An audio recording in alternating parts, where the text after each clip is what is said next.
20th century के and में कुछ एक्सपीरियंस साइबेरियन माउंटेन क्लाइंबर्स जिन्होंने कोशिश किया कैलाश पर्वत के पीक तक पहुंचने की, वो बिल्कुल गायब हो गए, जिनका आज तक भी कोई पता नहीं चला। माउंट कैलाश काफी मिस्ट्रीज से भरा हुआ है, जैसे कि भगवान शिव का फेस और माउंटेन के ऊपर ओम साइन का लिखा हुआ, और माउंटेन में 2 लेक्स का प्रेजेंस जो काफी एक दूसरे से अलग है, और इस लेक के ऊपर काफी बार एक स्ट्रेंज लाइट भी दिखता है जो कि अनएक्सप्लेनेबल होता है। माउंट कैलाश के दूसरे साइड में स्वास्तिका शैडो या स्वास्तिका का निशान, और माउंट कैलाश में चढ़ने के बाद एक वियर्ड एक्सपीरियंस सारे इंसानों के साथ होना और सुपरनेचुरल का प्रेजेंस फील होना, ये सब एक मिरेकल से कम नहीं है। दुनिया का सबसे बड़ा पहाड़ जो माउंट एवरेस्ट है, माउंट एवरेस्ट पर करीबन 12,000 लोगों के आसपास ने चढ़ाई किया है, लेकिन आखिर माउंट कैलाश या कैलाश पर्वत जिसका हाइट कम है, उसके बावजूद भी कोई भी इंसान उस पे चढ़ाई नहीं कर पाया। और जिन्होंने ट्राई भी किया, या तो वो 1 घंटे में एज काफी तेजी से बढ़ने लग गए और उनके बाल और नेल्स बढ़ने लग गए, मानो उस 1 घंटे में कई हफ्तों से वो कैलाश पर्वत पे थे। और कुछ तो जिंदा नहीं बच पाए, और बाकी के कुछ लोगों को अननेचुरल रीजंस की वजह से उनको वहाँ से वापस लौटना पड़ा। आखिर क्या मिस्ट्री है कैलाश पर्वत के पीछे, आज हम इस वीडियो में सब जानेंगे।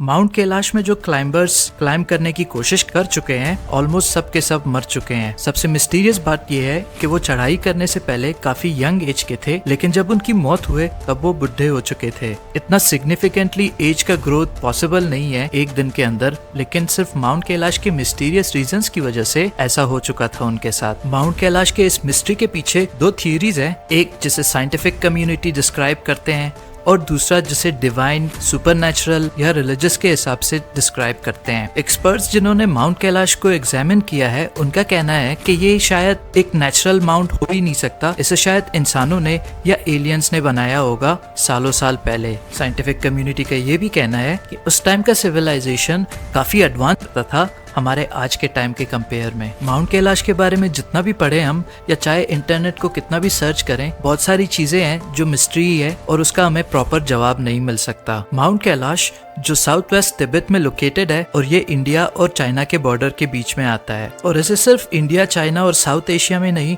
बल्कि पूरी दुनिया में स्टडी किया जाता है ताकि इसके पीछे की मिस्ट्रीज को समझा जा सके। माउंट कैलाश नंबर 4 से काफी जुड़ा हुआ है, जैसे कि 4 रिलीजन इसको होली सेक्रेड प्लेस मानते हैं, जैसे कि हिंदुइज्म, बुद्धिज्म, जैनिज्म और बॉन रिलीजन में। और दूसरी बात, माउंट कैलाश से 4 रिवर, 4 नदियां बहती है, और हर एक नदी एग्जैक्टली कार्डिनल पॉइंट्स यानी नॉर्थ, साउथ, वेस्ट और ईस्ट की तरफ बहती है। माउंट कैलाश का शेप एक ट्रायंगल शेप या पिरामिड शेप का है। अब ऐसे तो बहुत सारे और भी पहाड़ है जिनके शेप पिरामिड शेप के होते हैं, लेकिन अगर हम उनको कंपेयर करें माउंट कैलाश के साथ, तो उनमें काफी इम्परफेक्शन है, और माउंट कैलाश का शेप काफी परफेक्ट है। और कैलाश पर्वत का शेप चारों तरफ से काफी अलग दिखता है। फॉर एग्जाम्पल, नॉर्थ फेस में कलर ऑफ गोल्ड या सोने का कलर है, साउथ फेस लैपिस लजूरी की तरह दिखता है जो एक ब्लू कलर का जेम होता है। माउंट कैलाश को अगर हम ईस्ट से देखें तो वो क्रिस्टल के कलर जैसा है, और अगर हम माउंट कैलाश को वेस्ट की तरफ से देखें तो कलर ऑफ रूबी है जो काफी एक अलग ही जेम है। और एक और अजीब बात ये है कि माउंट कैलाश के नॉर्थ साइड में काफी कम स्नो रहता है साउथ साइड के कंपेयर में। अब अजीब इसलिए होता है क्योंकि माउंट कैलाश के लोकेशन के हिसाब से नॉर्थ हेमिस्फेयर में साउथ साइड में सन ज्यादा पड़ता है नॉर्थ के कंपेयर में, और इस हिसाब से साउथ साइड के स्नो को मेल्ट होना चाहिए ना कि नॉर्थ के साइड के। लेकिन माउंट कैलाश में नॉर्थ साइड में बहुत ही कम स्नो गिरती है साउथ के कंपेयर में। और यही नहीं, माउंट कैलाश के आसपास काफी एक स्ट्रेंज मैग्नेटिक फोर्स पाया जाता है जो अनएक्सप्लेनेबल है। जैसे कि आप कंपास को यूज करते हो बाकी दुनिया की किसी भी लोकेशन में, कंपास नॉर्थ की तरफ पॉइंट करता है जो अर्थ के मैग्नेटिक फील्ड से जुड़ा हुआ होता है, लेकिन माउंट कैलाश में कंपास रोटेट करता रहता है और किसी एक डायरेक्शन में पॉइंट नहीं करता, जो कि काफी अजीब माना जाता है। माउंट कैलाश में एक भी प्लांट, एक भी पौधा नहीं मिलेगा, जो कि बहुत अनयूजुअल होता है एक माउंटेन के लिए, क्योंकि कोई भी माउंटेन है उसमें एटलीस्ट आपको पेड़ या प्लांट्स दिखेंगे, लेकिन माउंट कैलाश में एक भी पेड़ या प्लांट नहीं है। माउंट कैलाश के साउथ साइड में स्वास्तिका का निशान है, जिसे इन चारों रिलीजन में काफी सेक्रेट माना जाता है। अब स्वास्तिका का जो सीधा लाइन है ये तो फिर भी समझ में आता है कि एवलांच आने से या बर्फ के गिरने से बन सकता है, लेकिन साइड के जो लाइंस है ये अनएक्सप्लेनेबल है। और सिर्फ यही नहीं, सैटेलाइट इमेजेस से ये भी पता चलता है कि माउंट कैलाश के टॉप में भगवान शिव का फेस दिखता है। और बात यहीं पे भी खत्म नहीं होता, माउंट कैलाश के दूसरे साइड में सैटेलाइट से ओम का निशान भी दिखता है, जिसे हिंदुइज्म में काफी सेक्रेट माना जाता है। माउंट कैलाश पृथ्वी के काफी एग्जैक्ट सेंटर लोकेशन में लोकेटेड है। माउंट कैलाश का लोकेशन एग्जैक्टली 6666 किलोमीटर स्टोनहेंज से दूर है और 6666 किलोमीटर नॉर्थ और साउथ पोल से भी दूर है, जिससे ये जाहिर होता है कि ये परफेक्टली अर्थ के सेंटर में लोकेटेड है। और सिर्फ यही नहीं, माउंट कैलाश की लंबाई भी 13,332 किलोमीटर है, जो 6666 टाइम्स 2 के बराबर होता है। और माउंट कैलाश के पास 2 लेक्स है, जिसे साइंटिफिकली एक्सप्लेन करना इम्पॉसिबल है। इन लेक्स का नाम है लेक मानसरोवर और राक्षस ताल। काफी टाइम पहले ये 2 लेक एक हुआ करते थे, लेकिन टेक्टोनिक एक्टिविटी की वजह से ये 2 लेक अलग अलग हो जाते हैं। लेकिन आज के टाइम में ये यकीन करना बहुत ही मुश्किल है कि ये 2 लेक कभी एक टाइम पे सेम हुआ करते थे। Lake Mansarovar highest fresh water lake है पूरी दुनिया में और ये लाइफ को भी सपोर्ट करता है। लेक मानसरोवर का शेप सूरज की तरह गोल है और ये एक काफी शांत लेक है। लेक मानसरोवर फ्रेश वाटर है, जिसका मतलब पानी में कोई सॉल्ट नहीं है, और इतनी ऊंचाई में होने के बावजूद भी लेक मानसरोवर में कभी भी बर्फ नहीं जमती। और चाहे जितना भी एक्सट्रीम वेदर हो,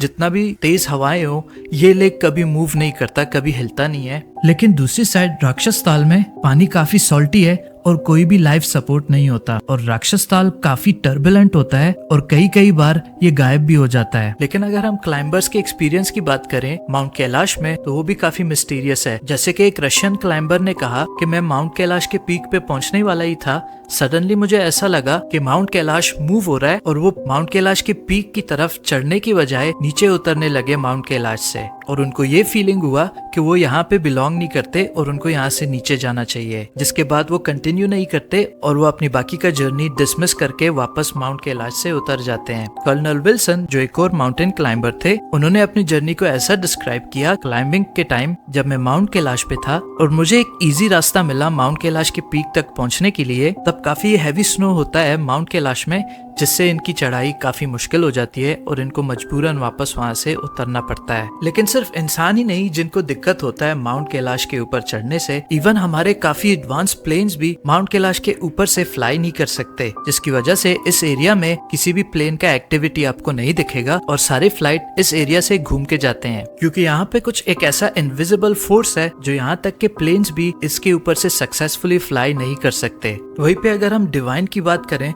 तो अकॉर्डिंग टू हिंदू मैथोलॉजी एक टाइम ऐसा भी था जहां इंसानों से पहले भगवान इस अर्थ पे रहते थे, और महाभारत के टाइम में काफी एडवांस टेक्नोलॉजीज का प्रेजेंस मेंशन है जो आज के टाइम हमारे पास नहीं है, जैसे विमान पुस्तक और ऐसे वेपन्स जो वॉइस से एक्टिवेट हो सकते थे। और हजारों साल पहले कुछ ऐसे इवेंट्स भी हुए हैं जो आज के न्यूक्लियर बॉम्ब के डेटोनेशन के बराबर है, जिनके कुछ प्रूफ हमें मोइंजोदारो के रिमेनिंग सिविलाइजेशन के साइट से भी मिला है। और इसके अलावा इंडिया में एलोरा केव्स भी एक प्रूफ है, जिससे पहले जमाने के टाइम में सिविलाइजेशंस काफी एडवांस हुआ करता था। एलोरा केव्स में कैलासा टेम्पल है, जो दुनिया का सबसे बड़ा मोनोलिथिक टेम्पल है, जहां भगवान शिव खुद यहाँ रहते थे। आर्कियोलॉजिस्ट के हिसाब से इस टेम्पल को 18 साल में बनाया गया था और 4 लाख टन पत्थर को कार्व करके बनाया गया था। अब इस कैलकुलेशन से इसका मतलब ये है कि उनको 60 टन पत्थर हर दिन में कार्व करना पड़ा, और ये चीज करना आज के टाइम में इवन मॉडर्न टेक्नोलॉजी के साथ भी पॉसिबल नहीं है। और ये सिर्फ मंदिर की बात हो रही है, जबकि इस मंदिर के आसपास मंदिर के दीवारों में भी कार्विंग्स है। लोगों ने दीवारों को भी डिजाइन करके तराशा है। और सिर्फ यही नहीं, इस मंदिर में एक नेटवर्क ऑफ टनल्स भी है, जो एक अंडरग्राउंड काफी एक बड़े टनल से मिलता है। और रिपोर्ट्स ये भी कहते हैं कि इस टनल में काफी हाई टेक एनर्जी मशीन्स भी हुआ करता था कभी, जिसे एंशिएंट सिविलाइजेशन के लोग यूज करते थे। क्या ये पॉसिबल हो सकता है जिन्होंने इस कैलासा टेम्पल को बनाया, उन्होंने ही माउंट कैलाश को भी बनाया होगा? और एंशिएंट संस्कृत वेदास में ये भी लिखा है कि ऐसे पावर टूल्स हुआ करते थे जो रॉक को हवा में बदल सकता था। क्या यही पावर डिवाइसेस यूज हुआ है माउंट कैलाश या कैलासा टेम्पल को बनाने में भी? अब क्योंकि साइंटिस्ट को इसका जवाब नहीं मिला आज तक, वो भी इस बात पे मजबूर हो गए कि माउंट कैलाश और कैलाशा टेम्पल सुपरनैचुरल से ही रिलेटेड है और ये एक होली साइट है। और हिंदुइज्म, जैनिज्म, बुद्धिज्म